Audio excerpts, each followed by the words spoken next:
जब शादी के बाद फिलीपींस आना हुआ तब लगा एक धक्का। वहां बड़ा पूरा घर, फैमिली, फ्रेंड्स, सारे तीज त्योहार, रोज का मिलना जुलना, अपना खाना। यहाँ पे आके अब हर चीज वैसी नहीं है। यहाँ पे घरों का तो कॉन्सेप्ट ही नहीं है, कॉन्डो का कॉन्सेप्ट है, बिल्डिंग का, फ्लैट्स का। और उस टाइम हमें मिला 1 BHK, तो वो सबसे पहला धक्का था कि इतने बड़े घर से आके आप घुसे 1 BHK में, जो शुरू होते ही खत्म हो गया।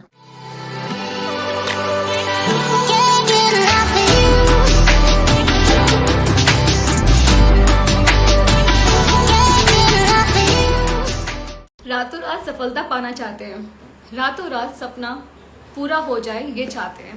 कैसे हो जाएगा, कैसे हो जाएगा पूरा? जब आप पैदा रातों रात नहीं होते हैं, जब आपको मौत नसीब रातों रात नहीं होती है, उसके लिए भी एक जर्नी तय करनी पड़ती है। पैदा होने के लिए भी आपको 9 महीने की एक जर्नी तय करनी होती है माँ की कोख में। मौत नसीब के लिए भी आपको एक जर्नी तय करनी पड़ती है। कोई 10 साल, कोई 15 साल, कोई 50 साल, कोई 60 साल, कोई 100 साल जीता है, एक जर्नी तय करता है, तब जाके मौत नसीब होती है। तो कैसे मान लिया कि सफलता या आपके सपने रातों रात पूरे हो जाएंगे? जर्नी तय करनी पड़ेगी सफलता को भी पाने के लिए, सपनों को पाने के लिए। तो चलिए उठ जाइए, आपके जो भी सपने हैं उनको पूरा करने के लिए लग जाइए। हाय गाइस, स्वागत है आप सभी का positive talk with Akanksha podcast में। आप देख रहे हैं पॉजिटिविटी का डोज देने वाला शो।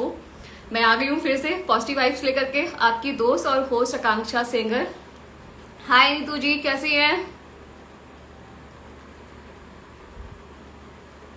दीपांशु जी, आप भी कैसे हैं?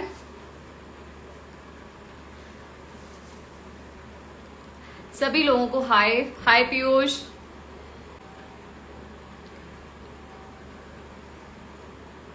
सभी लोगों को हाय। नेक्स्ट वीक वेडनेसडे को इसका 100वां एपिसोड है और मैं चाहती हूँ कि सब अच्छे से जाए। जो आज की हमारी पॉजिटिव एनर्जी है वो फिलीपीन से है, तो चलिए जोड़ते हैं उनको और उनसे उनकी पॉजिटिव एनर्जी लेते हैं। हाय सौम्या मैम। हेलो आकांक्षा, कैसे हैं मैं आप? बढ़िया हूँ, आप कैसी हैं? बिल्कुल बढ़िया। स्वागत है आपका positive talk with Akanksha podcast में। थैंक यू सो मच इस पॉडकास्ट को चुनने के लिए, अपनी पॉजिटिव एनर्जी, अपना एक्सपीरियंस, अपनी हर चीज शेयर करने के लिए हम सबके साथ। थैंक यू सो मच, मतलब ऑनर है कि आपने ये मौका दिया। Thank you so much. तो सौम्या मैम, हमारे जो दर्शक है ना, सब आपके बारे में जानना चाहेंगे कि सौम्या जी कौन है, कहाँ रहती हैं, क्या करती हैं अभी प्रेजेंट टाइम में। मेरा नाम सौम्या लोचन है। वैसे इंडिया से हूँ, लेकिन 17 इयर्स से फिलीपींस में हूँ। मेरे 2 बच्चे हैं, बड़ी बेटी 16 की, छोटा बेटा 9 का। हस्बैंड यहाँ काम करते हैं। अब मैंने अपनी टैरो जर्नी, न्यूमरोलॉजी जर्नी, अपनी ऑकल्ट में अपनी जर्नी शुरू करी है, जिससे मुझे रियलाइज होना शुरू करा कि कितना जरूरी है हमारे लिए और सबके लिए सबसे ज्यादा मेंटल पीस। एक टाइम ऐसा था कि मैं खुद नींद की गोलियों पर सोती थी। बहुत बड़ा वर्ड बोला है। वर्ड नहीं, ये बहुत बड़ी आज के टाइम पे कैंसर से भी ज्यादा घातक बीमारी है मेंटल, जो जिसको जो डिसऑर्डर बोल लीजिए या मेंटल पीस बोल लीजिए, कुछ भी बोलिए, जो मेंटल प्रॉब्लम है ना, हम लोग मेंटल हेल्थ पर ध्यान ही नहीं दे रहे हैं। अगर ध्यान देते भी हैं तो बात करने से कतराते हैं। बहुत ज्यादा। हमें ये लगता है कि लोग हमें कैसे जज करेंगे, और उस चक्कर में हम अंदर ही अंदर घुलते रहते हैं। अपनी एक्सप्रेस नहीं कर पाते, बात नहीं कर पाते। क्यों नहीं कर पाते? हमें क्या लग रहा है कि क्यों? क्योंकि पुरानी जो सोच है कि अगर बात मेंटल की आती है तो लोग सोचते हैं कि अच्छा ये पागल हो चुका है, अच्छा ये बिल्कुल किसी काम का नहीं यही रहा आप सही चीज बोली। मतलब मेंटल हेल्थ को लोग बिल्कुल ऐसे लेते हैं कि हाँ ये पागल है। जब शरीर को बुखार होता है तब भी हम डॉक्टर के पास जाते हैं, दवाई लेते हैं। इसी तरह अगर हमें कुछ सोच या थॉट प्रोसेस परेशान कर रहा है, तब भी हमें डॉक्टर के पास जाना चाहिए या किसी से बात करनी चाहिए जो हमें समझ सके, बिना जजमेंट के, बिना ये बोले कि हाँ भाई ये पागल है। ऐसे बहुत कम लोग मिल पाते हैं। अगर आप किसी को बोलो हाँ भाई हमें साइकिक ट्रीटमेंट चाहिए, तो वो सबसे पहले कहते हैं यार तुम क्या फालतू की बात कर रहे हो, ऐसा कुछ भी नहीं है, तुम बिल्कुल सही हो। लेकिन खुद को अंदर से पता होता है कि हाँ हम सही नहीं है। तो जब तक ये नहीं निकलेगा, बात नहीं होगी, तब तक ये प्रॉब्लम सॉल्व नहीं होगी। तो चलिए मैम, जानते हैं आपसे कि मतलब आपकी जर्नी से पूरा स्टार्ट करते, बचपन से लेकर के अभी तक का कैसा सफर रहा आपका, कैसे आप फिर मतलब आपको मेंटली आपको प्रॉब्लम हुई, आपकी हेल्थ थोड़ी सी डाउन हुई, आपको कैसे समझ में आया, कैसे आपने उसको फिर ऊपर से मतलब मेंटल हेल्थ पे अपना वर्क किया, कैसे आपने पूरा सब कुछ सफर तय किया, जानते हैं आपसे। ये अगर मैं शुरू से शुरू करूं, बचपन से जी तो खैर बहुत नोटी थी, जी मतलब कोई दिक्कत नहीं थी, फाइनेंशियल कोई दिक्कत नहीं थी, कोई किसी ना पढ़ाई का प्रेशर, कोई प्रेशर नहीं था, तो बड़ा आराम से चल रही थी। एक बार ये हुआ, बस जब टाइम आता है सब्जेक्ट चूज करने का, तब सोचा कि हाँ भाई डॉक्टर बनना है, मेडिकल के सब्जेक्ट भरती हूँ। जी तो फॉर्म पे भरे और पापा के लिए साइन करने के लिए रख दिए। उन्होंने बोला कि बेटा कि साइंस करोगे तुम? मैंने कहा हाँ जी, यही सोच रही हूँ कि मेडिकल कर लें। कहते देखो मेरी सलाह ये है कि सोच लो, क्योंकि तुम्हारे साथ के जो बच्चे हैं वो शायद डॉक्टर बन जाए और तुम 11th 12th में बेस ही बनाते रह जाओगी जिस तरह के तुम हो। अच्छा तो मैं कहा यार बात तो इन्होंने सही कही है, तो उसको हटाया, उस पर वाइट इंक लगाई और उसमें कॉमर्स भर दिया। उसके बाद ग्रेजुएशन करी, सब कुछ सही था, कोई प्रॉब्लम नहीं आई। फिर आया जब टाइम कि मेरे को ग्रेजुएशन के बाद या ग्रेजुएशन के टाइम पे लॉ करना है, जी तब मम्मी आ गई थी कि नहीं तुम लॉ नहीं कर सकती। लेकिन क्यों नहीं कर सकती? एक ही रीजन है, तुमसे शादी कौन करेगा। अच्छा जी, क्योंकि मैं बनिया फैमिली से, और बनिया फैमिली होती है ऑर्थोडॉक्स फैमिली। अच्छा तो चलो भाई, वहां पे भी छूटा, ग्रेजुएशन हुई, लेकिन हमेशा दिल में तमन्ना थी कुछ करा जाए। जी। शादी भी जल्दी हुई और शादी होते ही मैं फिलीपींस आ गई। तो शादी अब आपकी किस एज में फिलीपींस हुई थी? 22, 22 में, और उस टाइम आप ग्रेजुएशन कर रही थी? मैं ग्रेजुएशन कर चुकी थी और अच्छा डिस्टेंस लर्निंग से एमबीए के लिए एनरोल कर रखा था। अच्छा तो वो चल रहा था, फिर शादी हुई। यहाँ जब शादी के बाद फिलीपींस आना हुआ, तब लगा एक धक्का। वहां बड़ा पूरा घर, फैमिली, फ्रेंड्स, सारे तीज त्योहार, रोज का मिलना जुलना, अपना खाना। यहाँ पे आके अब हर चीज वैसी नहीं है। यहाँ पे घरों का तो कॉन्सेप्ट ही नहीं है, कॉन्डो का कॉन्सेप्ट है, बिल्डिंग का, फ्लैट्स का। जी और उस टाइम हमें मिला 1 BHK, तो वो सबसे पहला धक्का था कि इतने बड़े घर से आके आप घुसे 1 BHK में, जो शुरू होते ही खत्म हाँ हो गया। हाँ हस्बैंड की नाइट शिफ्ट, हम्म बिल्कुल अकेले, कोई फैमिली नहीं। और उस टाइम पे, ये है बात 2006 की, जी जब इंटरनेट भी नहीं इतना था कि आप बैठे बैठे व्हाट्सएप कर लिया या ईमेल कर ली, तो हमें उसके लिए भी जाना पड़ता था साइबर कैफे तक या कहीं तक कि हम बात कर सकें। इतनी कनेक्टिविटी नहीं थी। तो चलो शुरू के 2-4 महीने तो अच्छे लगे, कंट्री एक्सप्लोर कर रहे हैं, घूम रहे हैं। उसके बाद जब हस्बैंड की नाइट शिफ्ट, काम का प्रेशर नहीं, जॉब का, फिर वो अंदर शुरू हुआ कि यार मैं तो अकेली हूँ, हम्म। कुछ है ही नहीं, कोई आसपास ही नहीं है। मतलब बहुत ना खालीपन सा लगने तो लगा। आपने फिर जॉब के लिए ट्राई नहीं किया? वीजा के बड़े चक्कर हैं यहाँ पर, तो वो भी अच्छा पॉसिबल नहीं हो पाया, क्योंकि आप खुद नहीं कर सकते। कंपनी आपको स्पॉन्सर करेगी या आपका वीजा करती, तो बहुत रिस्ट्रिक्शंस थी, इसलिए वो भी नहीं हो पाया। तो इस चक्कर में फिर चलो सोचा चलो बेबी प्लान करते हैं, कि हाँ शायद बेबी होगा तो बेटर होगा, टाइम पास होगा। अब वो प्रेगनेंसी, पहली प्रेगनेंसी हुई, बेबी प्लान करा, वो भी पूरी कॉम्प्लिकेटेड प्रेगनेंसी। हस्बैंड फिलीपींस में, मैं इंडिया में बेड रेस्ट पे। अच्छा तो चलो बेबी हुआ, बेबी के बाद यहाँ है, उसके बाद मेरे को पोस्टमार्टम हो गया, जो पता ही नहीं चला कि हाँ भाई एक टाइप का ये भी डिप्रेशन होता है। जब मैं अपनी हम्म। बेटी को लेके सीढ़ियां चढ़ती या उतरती, मुझे हाँ लगता, अब उतरते टाइम लगता कि अब मैं गिरूंगी और ये मेरे नीचे दब जाएगी। चढ़ते टाइम भी यही लगता कि अरे क्या होगा अगर ये गिर गई तो, हाथ से छूट गई तो उस टाइम समझ में नहीं आया कि ये एक टाइप का डिप्रेशन है। बट उस टाइम मेरा फोकस था मेरा बच्चा, जिसके अराउंड लाइफ थी। लेकिन हाँ, अकेले बच्चे को रेस करना भी आसान नहीं है, जहाँ आपके पास कोई हेल्प नहीं, कुछ नहीं। हाउस हेल्प यहाँ मिलती है, बट उस टाइम हमने इतनी नहीं रखी कि भी खुद ही देखना है। धीरे धीरे वो बड़ी हुई, उनके साथ स्कूल की जर्नी में, उसकी जर्नी में अपनी जर्नी ढूंढने लगी, कि जो उसका काम होता था वो मेरे लिए बिल्कुल ना एक एम बन जाता था कि इसका हाँ ये काम है, ये बिल्कुल टू परफेक्शन होना चाहिए। तो वो बिल्कुल स्कूल में भी टॉप, अपने प्रोजेक्ट्स में भी टॉप। फिर भी लेकिन कहीं ना कहीं हेल्थ मेरी डाउन हो रही थी, हेल्थ प्रॉब्लम्स आ रही थी, जो फिर भी समझ में नहीं आया। फिर दूसरा बच्चा हुआ, जो मेरा बेटा है, वो 9 साल का है, वो भी कॉम्प्लिकेटेड प्रेगनेंसी। इस बार भी मैं इंडिया में थी, हस्बैंड फिर प्रेगनेंसी के टाइम पे डिलीवरी के लिए नहीं आ पाए। तो एक वो होता है स्ट्रेस, जब हस्बैंड हो तो एक आपको अलग ही सपोर्ट मिलता है। मेरी दोनों प्रेगनेंसीज में हस्बैंड नहीं थे, और बेटा मेरा pre mature 8th month born, तो उसको तो बिल्कुल ऐसे रखते थे जैसे आंखों पर कि इसको तो कुछ भी नहीं होना चाहिए। फिर वही चीज उसके साथ शुरू हुई। करते करते मेरी हेल्थ में इतना ज्यादा हो गया कि कहीं जाती थी तो लगता था अरे मैं बाहर आई हूँ घूमने, मेरे बच्चे का होमवर्क रह गया, उसकी ये नोटबुक उसके को नहीं मिली होगी। बिल्कुल जो बहुत माइनर सी चीजें हैं जो बच्चे खुद कर हाँ सकते हैं, वो मेरे दिमाग पे टोल लेने लगी, स्ट्रेस लेने लगी।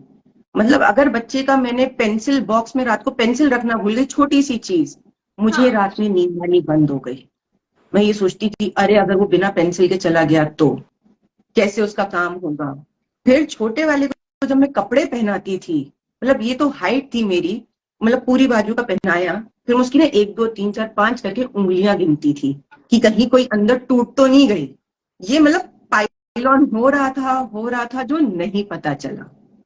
फिर अरे सोचा तो भी यहाँ आपके पास आपकी फैमिली में ससुराल में कोई था नहीं, मतलब आप अगर इंडिया में थी और तब बेटा आपकी बेटी दोनों हुए थे तो फैमिली का कोई तो होगा आस मेरी पास, नहीं था कोई? मम्मी थी, मेरी मदर इन लॉ नहीं है, फादर इन अच्छा। लॉ कर नहीं सकते, तो मैं अपनी हाँ मम्मी के पास थी। तो जितने टाइम इंडिया में थी अच्छा था, लेकिन जब बच्चे लेके यहाँ आई जी। तब मैं अकेली थी।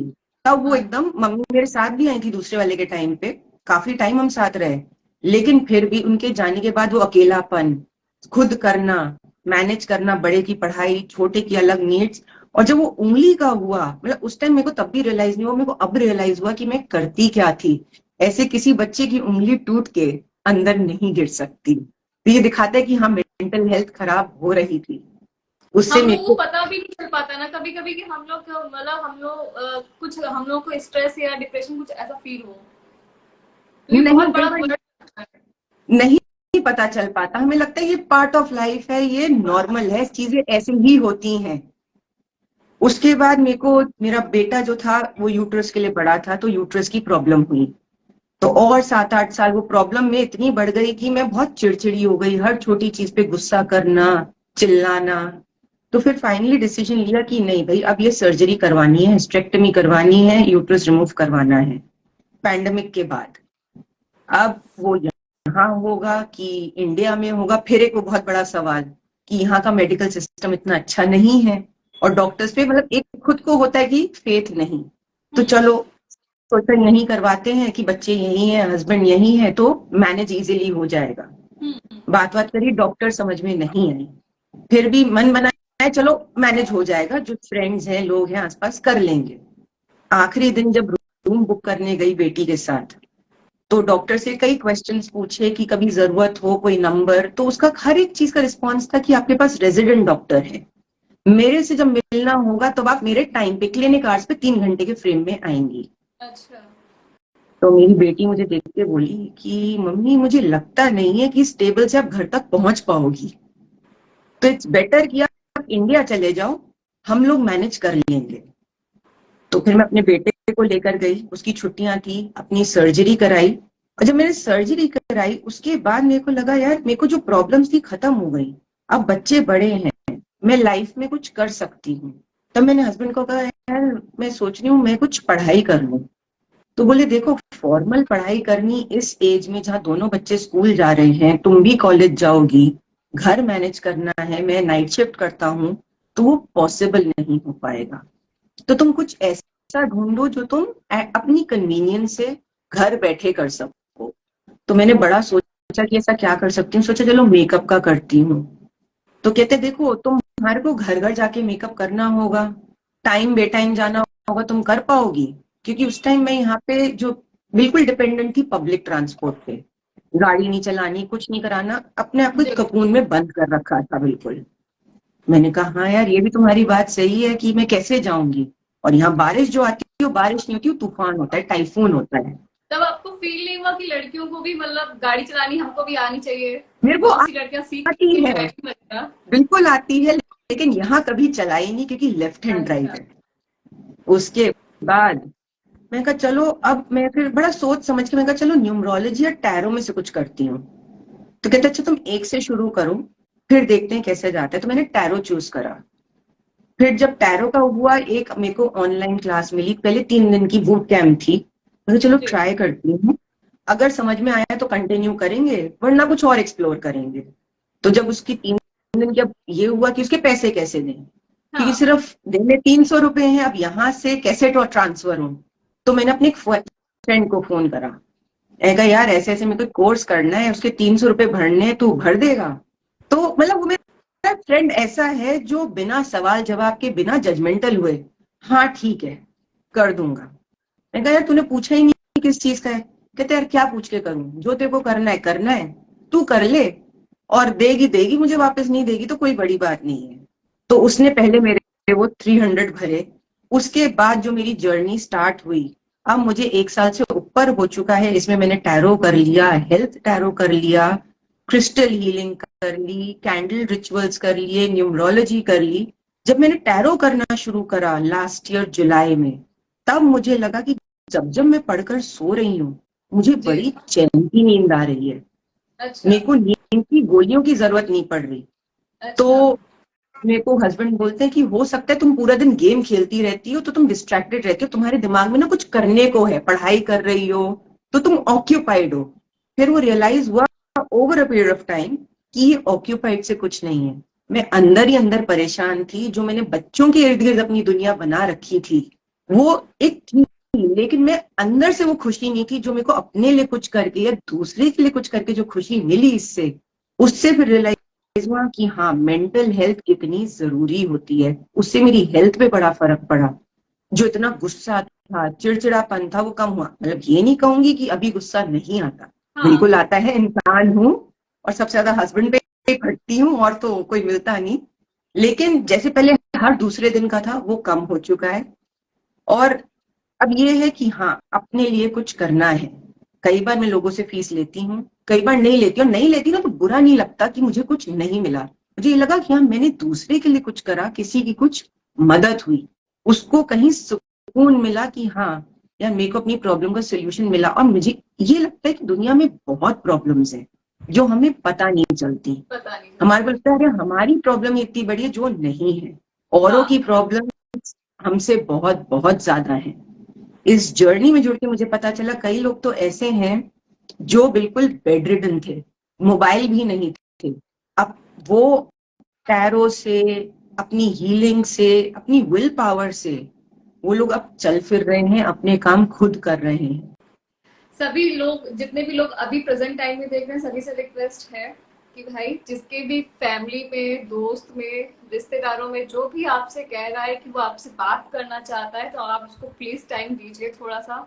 हो सकता है कि वो शायद किसी मेंटल परेशानी में हो, उसकी मेंटल हेल्थ ना अच्छी हो, वो कुछ अच्छा फील ना कर रहा हो, आपसे बात करना चाहता हो, कोई आपसे टाइम मांग रहा है, बात करना चाहता है, इसका मीन्स है कि वो आपसे होप रखा हुआ है कि नहीं आप उसको सुनोगे, समझोगे। तो आज के टाइम पे ऐसी होप आपसे कोई रख रहा है, बहुत बड़ी बात है, क्योंकि आज के टाइम पे लोग होप खो देते हैं कि कोई हमें सुनेगा भी, समझेगा भी। तो प्लीज अपने सभी लोगों को, जितने भी लोग हैं उनका बहुत ध्यान रखिए। बहुत बड़ी प्रॉब्लम है ये जो आजकल चल रही है, स्ट्रेस बोल लीजिए, डिप्रेशन बोल लीजिए, चाहे जो भी बोल लीजिए उसको। मेंटल हेल्थ पे हम ध्यान नहीं दे रहे, सबसे पहले हमको ध्यान देना अब स्टार्ट करना होगा। ये शो मेंटल हेल्थ पे ही वर्क कर रहा है सबसे ज्यादा। इसी नहीं, जो आपका इनिशिएटिव है ये बहुत ही अच्छा इनिशिएटिव है कि लोगों को कैसे हेल्प करा जाए। कैसे जितने हेल्प। लोग सुनते हैं उनको कुछ इतना सा, मतलब कहीं से शुरुआत तो होगी, फर्क तो पड़ेगा, हाँ वो कुछ तो एक्शन लेंगे, और जहां वो हल्का सा शुरुआत हुई उनको शायद एक नई राह मिल जाए। नहीं रहा मिल जाए। Thank you ma'am, thank you समय मैम, बहुत बहुत थैंक यू। और आई होप कि इन फ्यूचर आप फिर से जुड़ना पसंद करेंगी हमारे पॉडकास्ट में। बिल्कुल बिल्कुल बिल्कुल जी। और थैंक यू मुझे सो मच, बहुत ऑनर है कि आपके शो में मेरे को आने का मौका मिला। और हमारा भी ऑनर है कि आप आई, क्योंकि मैंने भी पॉडकास्ट सभी के लिए रखा हुआ है, कोई भी आ सकता है, चाहे वो जॉब कर रहा हो, जॉबलेस हो, मेल फीमेल, मतलब कोई भी हो, ट्रांसजेंडर, मतलब कोई भी हो, कोई फर्क नहीं पड़ता है। आप कौन है कोई फर्क नहीं, आपके बैंक बैलेंस में खरबों पड़ा हुआ है कि आपका बैंक बैलेंस जीरो है, कोई फर्क नहीं, आप आ सकते हैं। अपनी लाइफ की जर्नी जैसी भी हो, छोटी बड़ी अच्छी बुरी, आप शेयर कीजिए, अपने विचार रखिए। शायद आपके कुछ विचार किसी को इंस्पायर कर किसी की जाए, किसी जिंदगी को बचा रास्ता ली। दिखा दे। बिल्कुल। Okay, bye bye. Thank you so much, bye thank bye.